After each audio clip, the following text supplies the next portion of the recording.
बेरोकटोक में बात होगी तृणमूल कांग्रेस की। पश्चिम बंगाल में सत्ता परिवर्तन हुए 1 महीने से ज्यादा का वक्त हुआ है। नतीजे 4 मई को आए थे, लेकिन राज्य में 3 कार्यकाल तक अपना एक छत्र राज चलाने वाली पूर्व मुख्यमंत्री ममता बनर्जी की पार्टी तृणमूल कांग्रेस चुनाव हारने के बाद से चुनौतियों का सामना कर रही है, क्योंकि लगातार तृणमूल के नेता पार्टी को छोड़ रहे हैं।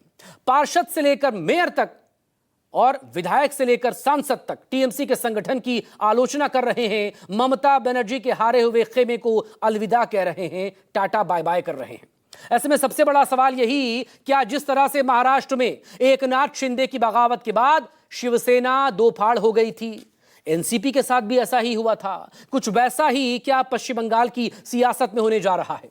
इसी मुद्दे पर हम बात करेंगे। मेरे तमाम सहयोगी और राजनीतिक मेहमान हमारे साथ जुड़ेंगे, उनसे परिचय करवाएं। उसके पहले ये सवाल इस बात को लेकर भी है, क्या दिल्ली में जुटा इंडिया गठबंधन के बाद ममता बनर्जी की टेंशन होगी कम?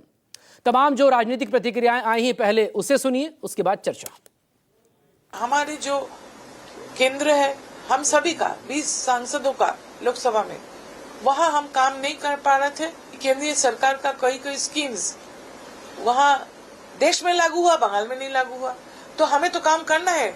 जो हमें मतदाता जिताया उनके लिए वो स्कीम्स वहाँ ले जाना है।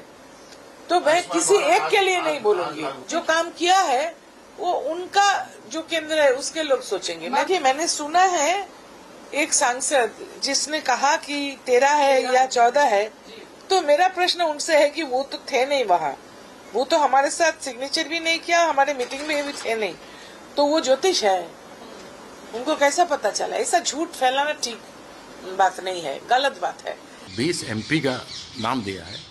आपको मालूम होगा किस प्रकार से महाराष्ट्र में स्प्लिट हुआ था शिवसेना का, तो वहाँ तो एमपीज के नाम आए थे ना कि ये लोग अलग हो रहे हैं।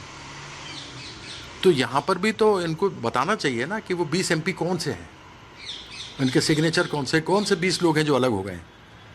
लिस्ट तो ये देंगे ना ऑफिशियली। अब कहने के लिए तो मैं उड़ा दूं हवा के 22 एमपी मेरे साथ हैं, तो मुझे बताना तो पड़ेगा ना 22 कौन है। कोई भी कुछ कह सकता है, 28 में 22 मेरे पास है, 23 मेरे पास है, मैं बोल दूं तो। देखिए, टीएमसी एक ऐसी डिक्टेटर पार्टी थी जो हिटलर को भी मात कर दिया था। टीएमसी पार्टी बिखर चुकी है। डूबते जहाज पे कोई नहीं रुकता।